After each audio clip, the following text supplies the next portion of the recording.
is as good as done.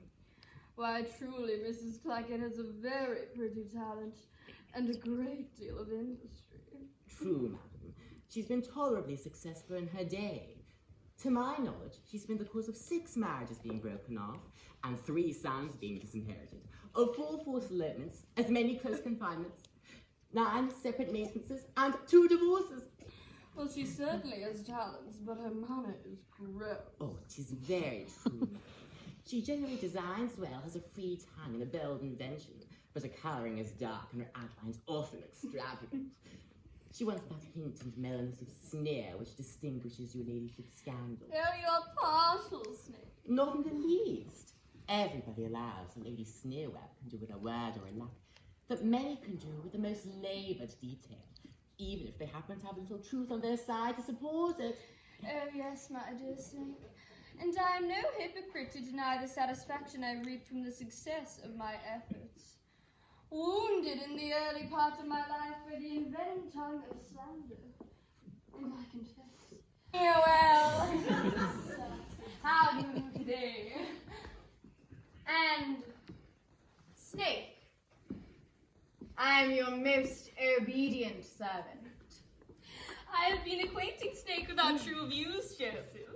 I think you know how useful he's been to us in the past, so I'm sure the confidence is not misplaced. My dearest Lady Sneerwell, how could I suspect a man of such sensibility, of such fine discernment and sterling character? All right, enough confidence. Now tell me, when was the last time you saw Maria? Or more importantly to me, your brother Charles. Neither of them recently, madam, but I can tell you they don't meet each other, so some of your stories have had a desired effects on Maria as well as on Sir Peter. Snake, I'm sure the success is due to you. But poor Charles, his situation grows worse every day, and in spite of his many vices, I can't help feeling sorry for him, for a man who can't feel sympathy to his own brother's distresses, despite the fact that it's justly deserved by his own extravagance. Heavens, are you going to be moral and forget your among friends? Egad, that's right. I'll save my speech until I see Sir Peter. I believe I hear company at the door. I think it's best if I'm not seen.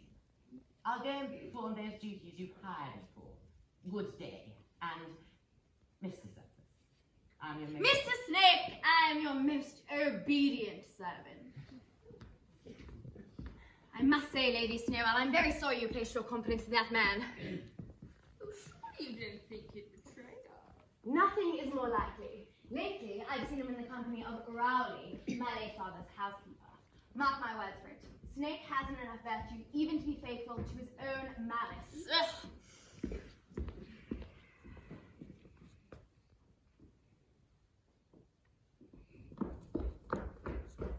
Oh, Maria, my dear, you're all out of breath.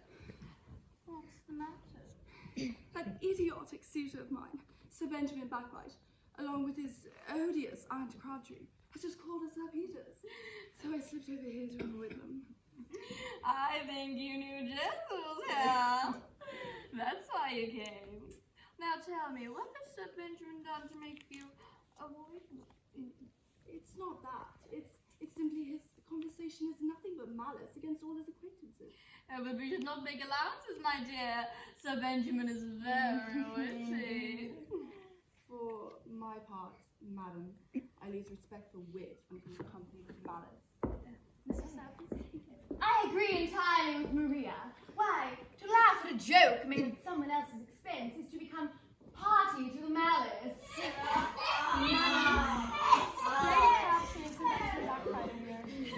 Mr. Service, Lady Sneerwell, it is a good honor. I believe you know my nephew, Sir Benjamin Beckman. Benjamin! He is a pretty fellow and an amazing poet with a remarkable wit to boot. Now, Auntie. Miss Nicey is going to marry her own footman. It's true. Everything's already fixed. And I hear there are some very pressing reasons for the rush. Oh, but I assure you.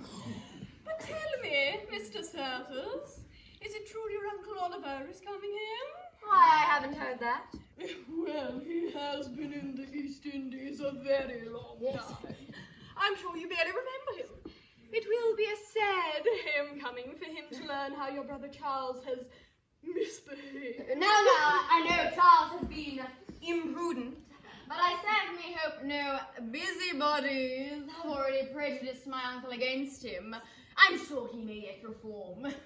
To be sure he may, and although I never believed him to be as bad as people say, and although he lost most of his friends, I am told no one is spoken better of amongst the loan sharks. That's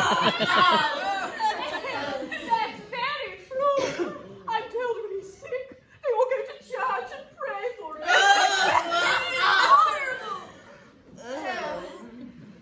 Now, gentlefolk, this may be a joke to you, but you pay little attention to the regard of a brother. Well then, you must hear an Indra and my nephew compared to yesterday. No, Auntie, no, it's mere nonsense. Again, no, it's ingeniously clever. Well, then you must hear the circumstance. Yesterday, Lady Betty Cuticle was riding in the park in the most ridiculous carriage, and then she asked me to write a few verses on her ponies. So I took out my pen and in a flash produced the following. Sure never was seen two such beautiful ponies. Other horses are clowns, and these macaronis. To give them this title, I'm sure is not wrong. The legs were so short, but their tails were so long.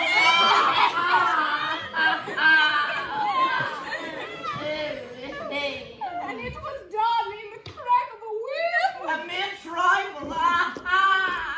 Madam, Lady Teasel! Lady Teasel is here. And I hope your husband will join us today. I believe Sir Peter will be here presently. Oh, but Maria, my dear, you look terribly grave. Why don't you go play a hand of cards? Yes. I take little pleasure in cards. Then I'll do as you wish, your ladyship. Indeed. Your ladyship. Lady Snowell, I am your most obedient servant. Egad, here's the whole set. I suppose a reputation dies with everyone. We were too severe, Sir Peter. However, I was going to mention our dear friend, Mrs. Pearce. What's that fat dowager who was at Miss Crocodile's last night? Oh, no. Bulk is her misfortune, and we should not criticize when she takes such pains to get rid of it. Oh, yes, I know she practically lives on turnips and diet pills and exercises every day. Or so she tells you whenever you see her at a local restaurant or bakery. Thank you, Bulk. Yes, a very enthusiastic defense. You both are too good-natured. Well, personally, I never join in ridiculing a friend, as I constantly tell my cousin Ogle, and you all know what pretenses she has to be critical of in the matters of beauty. Ugh. Oh, to be sure. She's the oddest face you could ever see. It's a collection of features from all over the world. A Dutch nose Austrian lips. with the complexion of a Spaniard. Chinese teeth.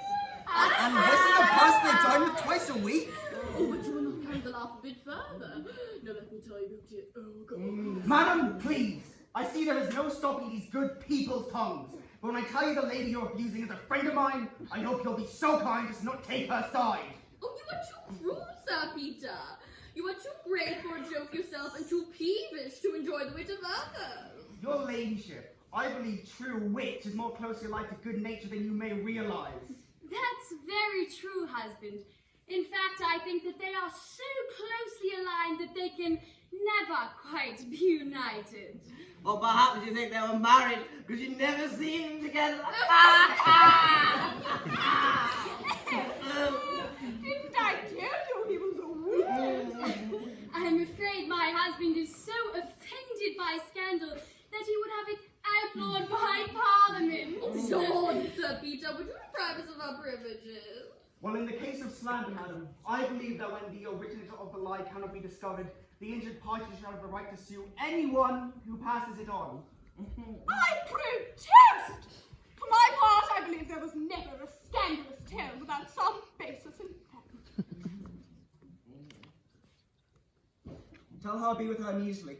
What, Sir Peter, are you leaving us? Yes, I'm called away on a certain business, but unfortunately I must leave my reputations behind. Lady Teasel, I could tell you some interesting stories about Sir Peter if he wasn't your husband. Oh, don't let that bother you, Sir Benjamin. I'd love to hear them. Yes, we would all love to hear them, Sir Benjamin. Why not tell us when we play a few hands of cards in the next room? Very well.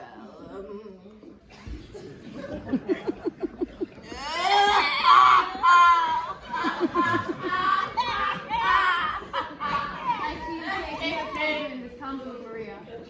How can I, when they take pleasure in maliciously slandering people who've never done them any harm? But does that feeling also extend to me? Is my hope to be denied forever? Please, I wish you would not renew this subject. But why do you deny your guardian's wishes? I'm afraid my profligate brother is still your favorite. Let me tell you, whatever my feelings for that young man are, I don't feel bound to give him up just because his misfortunes have lost him the regard of a brother. Oh, but please don't leave me with the crowd. Lady Teasel.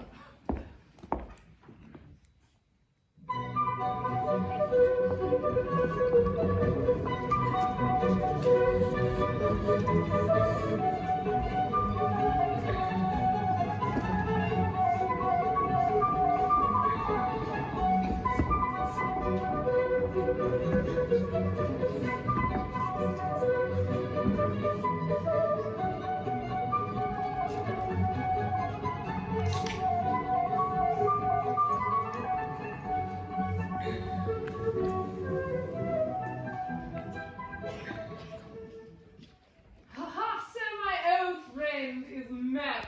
Don't tease him about it, Sir Oliver. It's a tender subject. Well, all right. You say that she's completely given up on Charles and never sees him. Well, his prejudice against Charles is astonishing, Sir Oliver. And I'm sure it is greatly increased by his jealousy of Charles and Lady Teasel, which he has been led into by a scandal-mongering group in the neighbourhood. Yes, I am aware that there are malicious, fratting gossips, both male and female, that murder reputations to kill time. Why, they'll strip a good man of his good name before he's even old enough to know what it's worth. But if Charles has done nothing mean or harmful, I will cover the bill for his extravagance. Ah, sir, it gives me new life to find that your heart is not turned against the son of my late master. Ah, yes, Mrs. Raleigh, but let me tell you that when I was his age, well, let's just say that neither I nor my brother were particularly prudent. And I'm sure you have met fewer men that were better than your old master was. It is that very reflection that leads me to believe that Charles is yet to be a credit to his family. But here comes Sir Peter. Sir Oliver, welcome to England. Welcome 1,000 times. Thank you, and I'm glad to find you well. And to hear that you are married. Take care, sir. Yes, I've entered into the happy state. But we won't speak of that now. Oh, well, all right. Why, my nephew is a wild rogue, is he? Wild. I grieve for your disappointment that he is a lost young man. However, his brother Joseph will make a mess of that. He is indeed what a young man should be. Everyone speaks well of him. Well, I'm sorry to hear about that. Why then, he must be too good-natured, to be honest. Why, I'm sure he stooped as low to fools and knaves as to genius and virtue.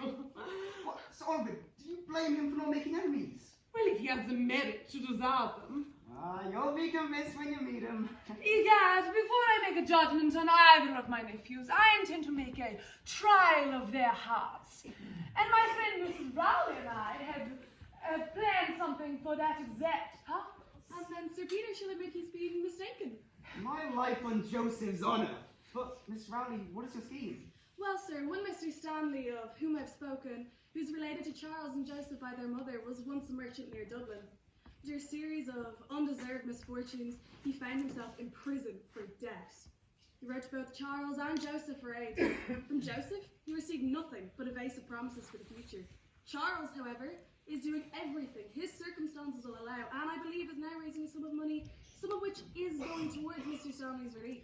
Egad, he is my brother's son. Well, yes, but how is Sir Oliver personally to make it? I will inform both Charles and his brother that Mr. Stanley is coming to visit them. And since neither of them have ever seen him before, Sir Oliver shall assume the character of Mr. Stanley, giving him a chance to judge their characters for himself. Well, all right. Make your trial, if you will. And sir, I have more evidence in my power. One snake whom I caught in a matter little short of forgery. I'll soon produce him to remove some of your prejudices regarding Charles and Lady Teazle. I've heard enough on that subject already! Oh, well, all right. Bring me the snake and I'll see what he has to say. But in the meantime, I see Maria and I wish to speak with her on another subject. Egad, come, Mrs. Raleigh, let us put our plan into action.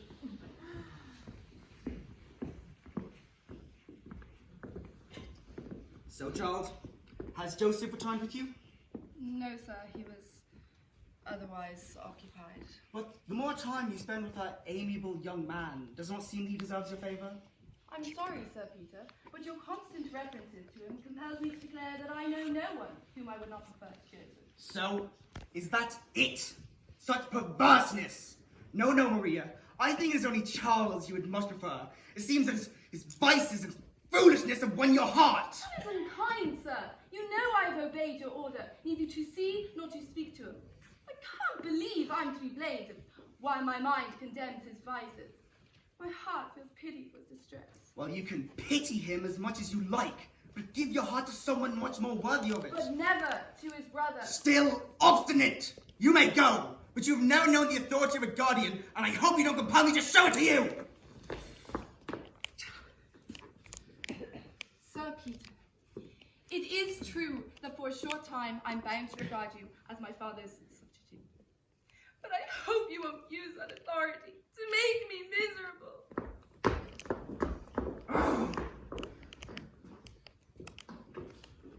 Heavens, Sir Peter. I hope you haven't been arguing with Maria. It's not like you to be in bad humor when I'm not around. Oh, but my dear, you have the power to make me good humored all the time. I'm sure I don't care how soon we stop quarreling. That is, if you admit you're tired of it first. Done. So then let our future arguments be over to his most good-natured. Well, I assure you, my dear, good nature becomes you. Why, you look now as you did before we were married. When you used to walk with me under the elms and tell me stories of your gallant youth and ask me if I could ever love someone who would deny me nothing. Didn't you? Yes, when you were kind and attentive. So I was. And I always took your side when my acquaintances used to mock you. Indeed. And when my cousin Sophie called you a stiff old bachelor, I said I didn't think you were so ugly and that you'd make a good husband. And you were right. So now we shall be happy. And never argue again. No, never. Not if you watch your temper. For if you think about it, in all our little quarrels, you begin first. Oh, but you always give me provocation. Now, my angel. Contradicting is not the way to keep friendly. Then don't begin it, my love. There now, you're doing the very things that make me angry. What good can I do when you'll be angry without any reason? But you see who begins first! You are a great man, just like Cousin Sophie said you would Your be. cousin Sophie's an impertinent gypsy! I'm sure I was a fool to marry you, a dangling old bachelor who's only single because nobody would have him. I am done with you, madam! You are unfeeling and ungrateful! I'm even beginning to believe those claims of you and Charles aren't without grounds! Be careful, Sir Peter. I will not be suspected of that cause, I assure you. Very well, a separation or a divorce! Agreed. And now that we're in agreement, we can go back to being a happy couple and never argue again. And I can see you're in a passion, so I won't interrupt you any further. Bye-bye. Plagues and torches!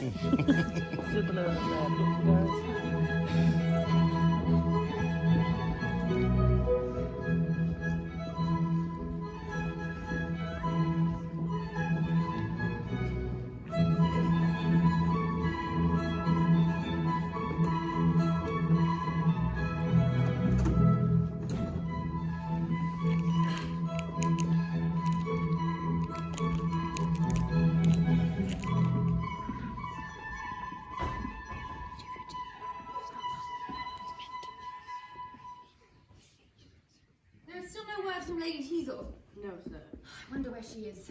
I'm sure Sir Peter suspects me of nothing untoward, and Charles's imprudence is certainly a great point in my favour.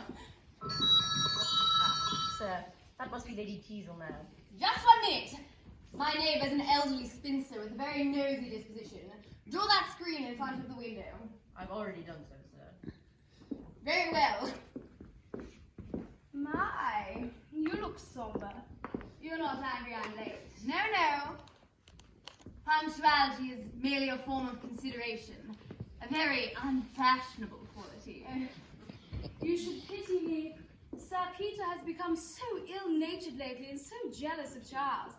I really wish he'd let him marry Maria. Don't you? I certainly do. Then you'd realise I've no designs on the silly girl. Well, it certainly is provoking to have such malicious things said about one when one is innocent of them. And when one has never done anything ill-natured against anybody. That is any friend. And to have Sir Peter so jealous when I know my own innocence. My dearest Lady Teasel, when a husband entertains groundless suspicions against his wife, the original contract is broken, and she owes it to herself to outwit him. Do you mean that if my husband suspects me without justification, the best way to cure his jealousy is to give him reason for it? Undoubtedly so. So you're saying I must sin in my own defense? Exactly so. Upon my honor. Oh, don't you think we should leave honor out of this agreement? Oh, madam, seems the bad effects of your country education are still with you. Perhaps they are. But I'll have you know, if I am convinced to do wrong, it will be my husband's ill usage of me before your honourable logic. For heaven's sake, blockhead, what do you want? Well, sir, I didn't think you'd want Sir Peter to enter without being announced. Sir Peter? I'm ruined! What will become of me now, Mr. Logic? Quick, I'll get behind Yes, you. Read! Give me that book, Nitwit.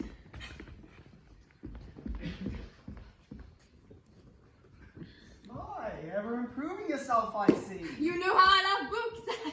And what a decorative screen. Yes, I find great use in that screen. I have a little private business. Indeed. You needn't stay. Yes, sir.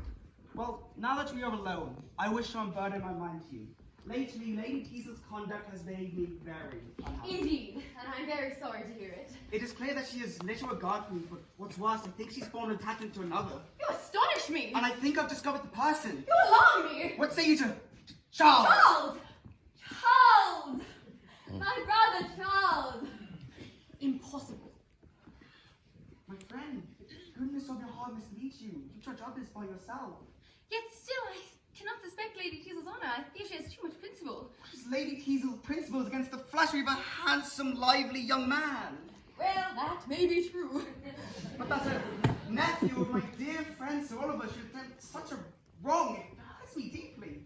I, who was left in a manor as his guardian, who never in his house he'd been so often entertained, and never denied him my advice. Sir Peter, until you give me positive proof, I will doubt it. However, should it be proved, then he is no longer a brother of mine. Why, the man who can go against the laws of hospitality and attempt the wife of his friend deserves to be branded as the pest of society. What a difference there is between the two of you. Yet still I cannot suspect Lady Teal's honour. I'm sure I wish to think well of her. And so that there should be no cause for future complaint, I have drawn 2 drafts I wish to have your opinion on. By one, she shall enjoy 800 a year independently while I live. And by the other, the bulk of my fortune goes to her after I am dead. So I wish this may occur to my pupils. Sir Peter, this conduct is truly generous. And now, my dear friend, We shall talk over the situation of your house with No, Maria. no, Sir Peter, another time if you please. But I am chagrined by the little progress you seem to Pray, make. Sir Peter, not another word on the subject. And though you are averse to my acquaintance of Lady Teasel to your affections, I'm sure she'll be your Pray, Sir Peter, I beg you not to mention it.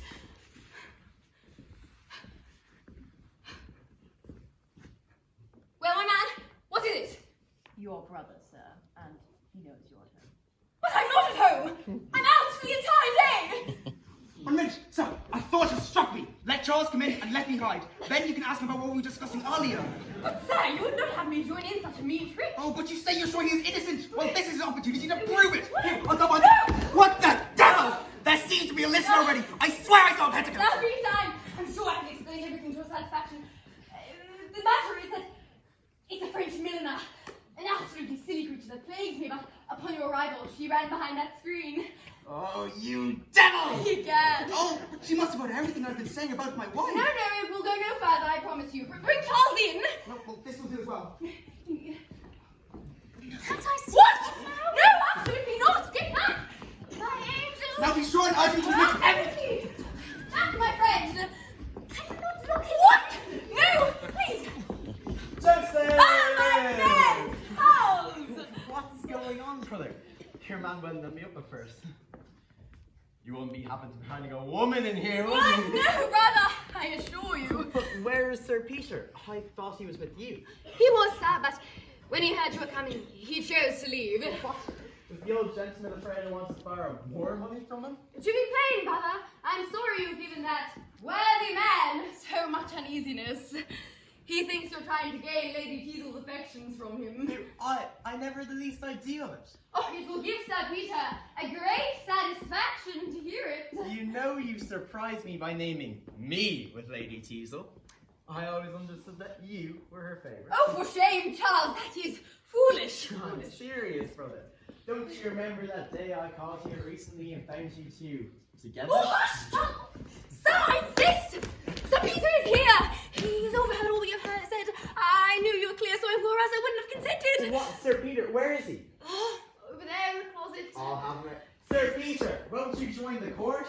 Oh, Charles, give me a hand. I believe I suspected you wrongfully. Ah, but you mustn't be angry with Joseph. It was my plan. Indeed. But I acquit you. What I heard has given me great satisfaction. I promise I didn't think near so bad of you as I did. Lady Sneerer? Stop her by any means! Excuse me, gentlemen. A person has come on a particular business. Oh, well, you can see him in another room. Another room, any room but this Me room. and Sir Peter haven't met in a long time, and I have something I'd like to say to him. Indeed. Sir Peter, just a moment. Not a word about the French milliner. Understood? You know, Charles, if you associated more with Joseph, one might have more hope for your reformation. Oh, he is too moral by half. He's so concerned with his good name that you bestow upon him, you soon let a priest into his room as a woman. Oh, he is not such a saint in that respect. So hang him. He's an anchorite, a veritable hermit. Oh, I've got mine too. But my boy, prepare to have a laugh on Joseph. I would like him very much. Well then, I'll do it. I'll be even with him for disclosing me. When I called him, he had a go with him. A little French milliner. The best of it, she's in the room now. The devil she is! I'm telling you. She's behind the screen. Well, let's unveil her. No, he's coming. He'll never forgive It's me. alright, I'll take the blame. Lady Teasel! By all that's wonderful! Lady Teasel? Why, oh, that's horrible. Oh, Sir Peter, this is one of the smartest Frenchmen I've ever seen. Oh, brother, will you mind explaining this matter to me? Well, you What? You're struck dumb? Oh, well, as I can make nothing of the situation, I'm sure you all understand yourselves, so I'll leave you to it. Oh, and brother, I'm sorry you gave so worthy a man so much uneasiness. Sir Peter, I understand appearances are against me, but if you'll just be patient a moment, I'm sure I can explain everything to your satisfaction. If you please. Well, the fact is that Lady Teasel, knowing my hopes regarding Maria, and being apprehensive of your jealous temper, came here in order so that we may discuss these hopes. But upon your coming, and as I say, being apprehensive of your jealousy, she withdrew. And that I can assure you is the whole truth of the matter. A very clear account, sir. Yes, I dare yes. say the lady will vouch for every word of it. No, for not one word of it. What? You think it not even worthwhile to agree with the lie? There is not a syllable of truth in what this man has told you. Egad, madam, would you betray me? Good Mr. Hypocrite, by your leave, I will speak for myself. Yes, let her alone. She'll come up with a better story in her own time. Hear me out, Sir Peter. I came here on no matter relating to your ward. I was even ignorant of this man's pretensions to her. I came seduced by his insidious arguments to hear his false passions for me. But believe me, I never intended to sacrifice your honor to his baseness. And now perhaps the truth is finally coming out. Sir Peter, the woman is out of her senses. No, she has recovered her senses. Sir Peter, I don't expect you to believe me, but after hearing the expressions of love I heard you express for me, when I'm sure you couldn't have known I was listening, you've penetrated my heart. My future life would have spoken for my gratitude and affection. As for this hypocrite, who would have seduced the wife of a friend, I behold him in a light now so despicable that I will never again respect myself for having listened to it. Notwithstanding all that, Sir Peter, heavens knows that... You are a villain! Oh, Sir Peter, you're too rash. Why, believe me, the man who will shut out conviction by refusing even to listen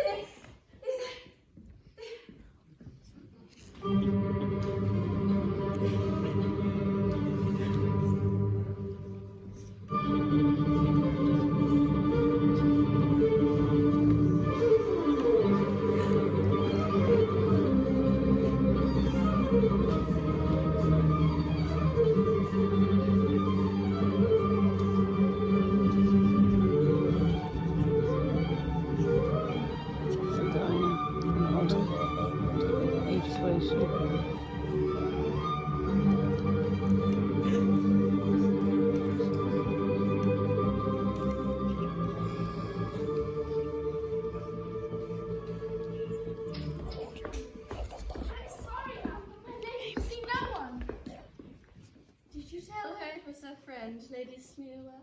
Yes, ma'am, but she begs you to excuse her. Tell her again. I'll be glad to see her only for a moment, as I'm sure she's in great distress. Yes, ma'am. Oh, how provoking. Little heartily tells me that. Lady Sneerwell! Elsa Benjamin! Oh, but you must have heard. You mean I'm sure Lady Teasel and Mr. Service? Sir Peter's discovery of The strangest of business, I'm sure. There is no trusting appearances, though I thought her manners were a bit too free. Well, I don't pity Sir Peter either. He was always so partial to Joseph. Of course, I hope his wound does not.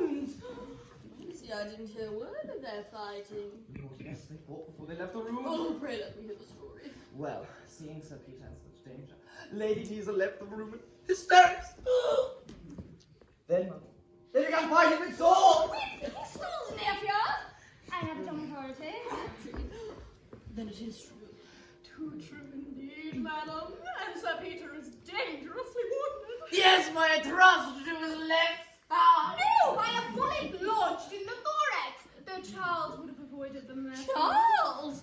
I see my auntie knows nothing of the matter. Joseph was the man. Please, my friends, who was it? Joseph was the man, as I said before. Egad, nephew, let me speak. A pair of pistols lay on the dresser. Sir Peter forced Charles to take one, and they fired. It seemed almost at once. Sir Peter shot hit and Charles is missed.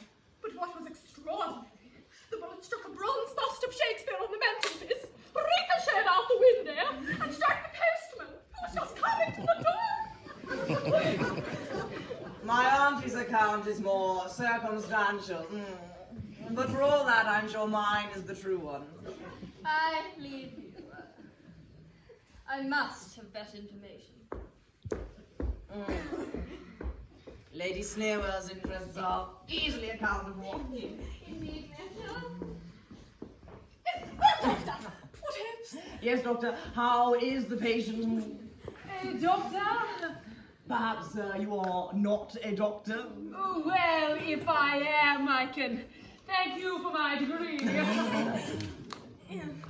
Well, then, you are a friend of Sir Peter's? Oh, you must have heard of his accident. What? He was run through the body! Shot! In the breast! By Joseph Service. By Charles!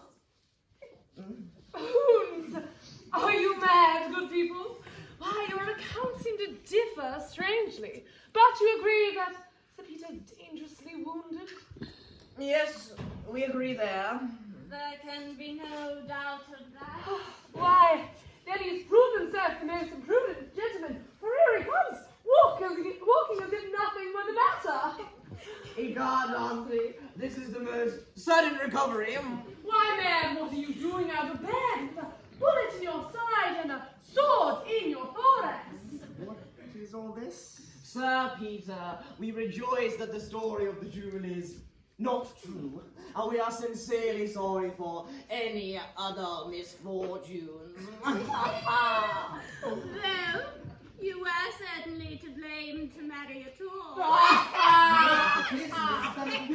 Sir Peter, you mustn't mind all the laughing and the jests. It is certainly not an uncommon quarrel.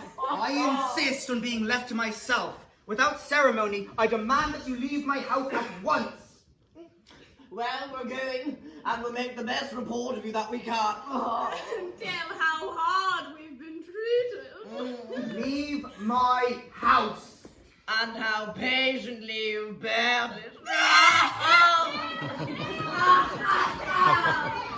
Thieves and vipers! Oh, that their own venom would choke them. They are very provoking, Sir Peter. I heard high words. What's up with you, Sir Peter? Why ask? Do I pass a single day without vexations? Well, we've only come to tell you that I've seen both of my nephews in the manner we discussed. Yes, and Sir Oliver is convinced your judgment was right, Sir Peter. Yes, why, I find that Joseph is a better man after all. What? He is, as Sir Peter would say, a man of sentiment. Why, he's the model of the young men of the age. But what's this, Sir Peter? You don't seem to join in your friend Joseph's praises. Plague on both of you. I see by your sneering you know of the whole affair. Well then, to upset you no further, we are indeed acquainted with it. But I did run into Lady Teasel coming from Joseph's, and she was so humiliated. She asked me to be her advocate with you. I swear I know not what to think. Rowley, you remember that letters of hers, everything he meant for Charles? A mere forgery, Sir Peter, laid on your way on purpose. This is one of the points in which I think Snake can satisfy you. I wish I were finally satisfied with anything, but she is not coming this way. No, you can see. She has left the door of that room open. You perceive she's in tears. Ah, what a remarkably elegant town of head she has. Oh, and Charles also. Well, egad, you all know how much Joseph has received from me in the past, and how gladly I would have held half of my fortune in trust for him. Imagine my disappointment when I find him without truth, charity, or gratitude. You know, Sir Oliver, I would be more surprised if I myself had not found him to be selfish, treacherous, and hypocritical. Well, as for this prodigal, his brother, Now comes my turn. and I suppose you could justify yourself? I can't think how, sir. I think not. Sir Peter, did you know that this rogue has tried to sell off all of our family portraits, judges and generals by the foot, and dear old maiden aunts as cheap as broken china? Oh, it's true, sir. I did make a little free with the family portraits. But believe me, if I do not appear mortified at my folly, it is because of the joy of seeing you, my liberal benefactor. Charles, you rogue, I do believe you. Give me your hand. But Sir Oliver, here is one with whom I believe Charles is more anxious to reconcile. Maria. Ah, I have heard of his attachment there, and it was with the young lady's approval, if I rightly interpret her blush. What, Charles? Speak your mind. Sir, I have little to say. Whatever claim I had to his affection, I willingly resigned to one who has a better title to it. What, Maria? Hey, what now? When you seemed an incorrigible rake, you would give your hand to no one else. But now that he's likely to reform, you won't have him? His own heart! And Lady Sneerwell knows the reason. Lady Sneerwell? Brother, Brother? Villain?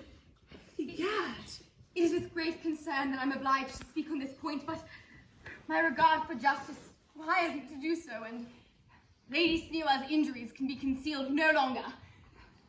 Lady Sneerwell, on Uncle Joseph. Or maybe surprised and embarrassed the indelicate situation your falseness has placed me in. Pray, Uncle, is this another plot of yours? I believe there's evidence of one more person to make it clear. Walk in, Mr. Snake. I thought his testimony might be wanted, seeing as he's come to confront Lady Sneerwell, not to support her. What? Villain, will you be treacherous to me? I beg your ladyship 1,000 pardons. You paid me extremely liberally for the lie in question, but have been offered double that amount to speak the truth.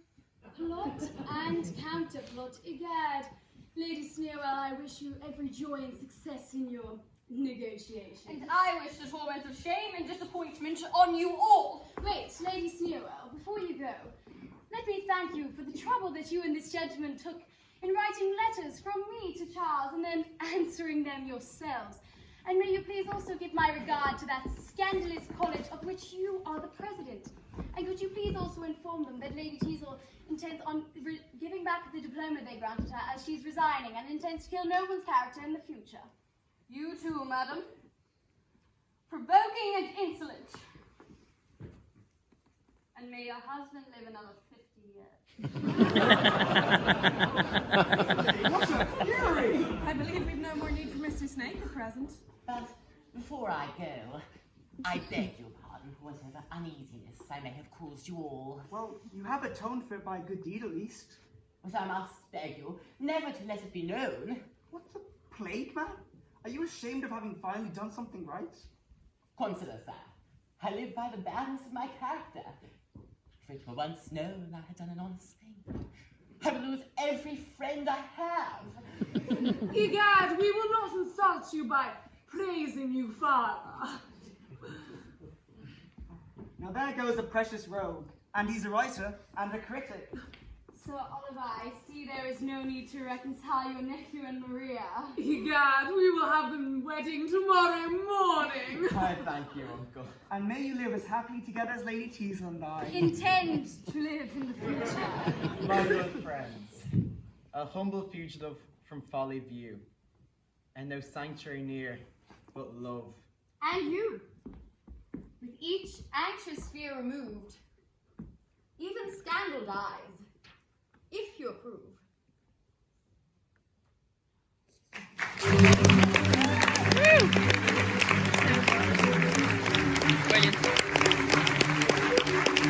Theatrical asides and flamboyant physicality. The presentation.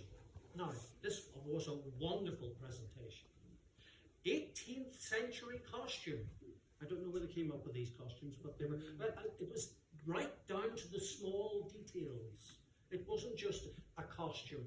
It was everything about the way they wore the costumes, as if they were wearing them habitually. It wasn't something they were dressing up for and they looked awkward.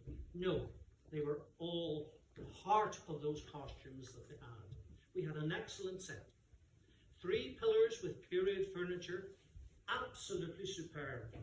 The Japanese screening of the middle scenes, absolutely right again. I liked the transition that they used between the scenes so that we were kept on task. We were watching it all the time. We didn't suddenly, oh, that's the end of that scene.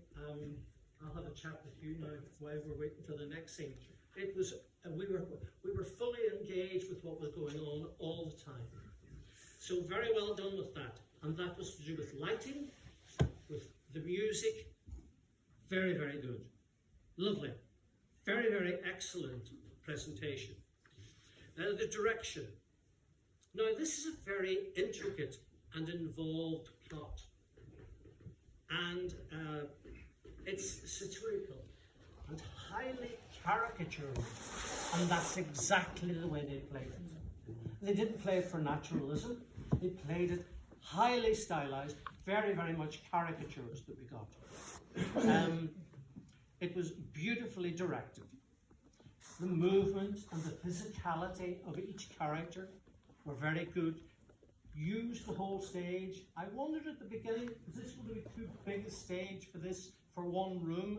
But no, it was supposed to be grand and splendid, and certainly carried that off.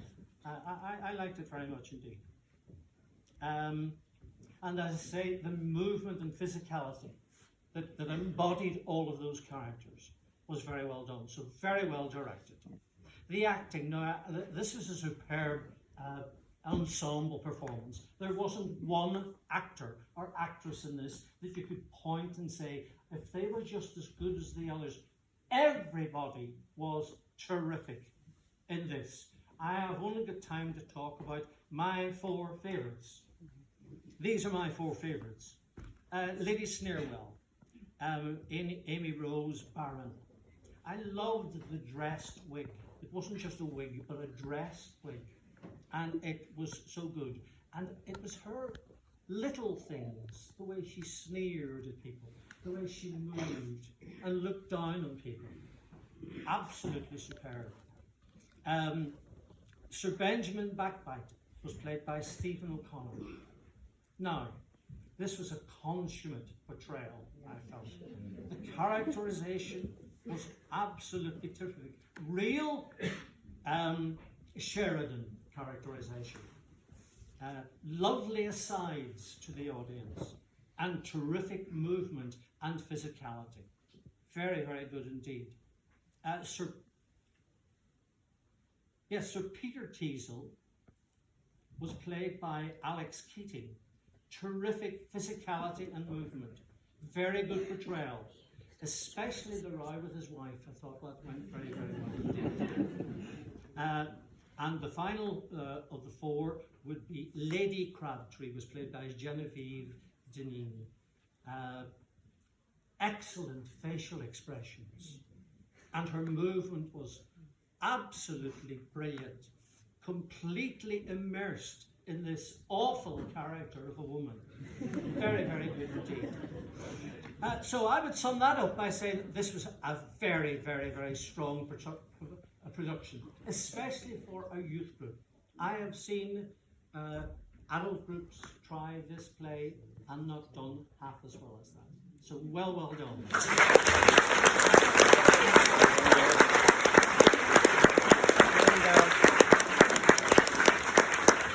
And finally we had The Ceasefire Babies by Fiona Doyle, and performed tonight for us by Mr. Sands Youth Theatre. The Ceasefire Babies is another of the National Theatre Connections series, this time from 2018. Fiona Doyle, the playwright, has had productions of her plays performed at the Hampstead Theatre, the Young Vic, and the National Theatre. She played Sir Benjamin Backbite in School for Scandal, and the best overall play goes to The School for Scandal.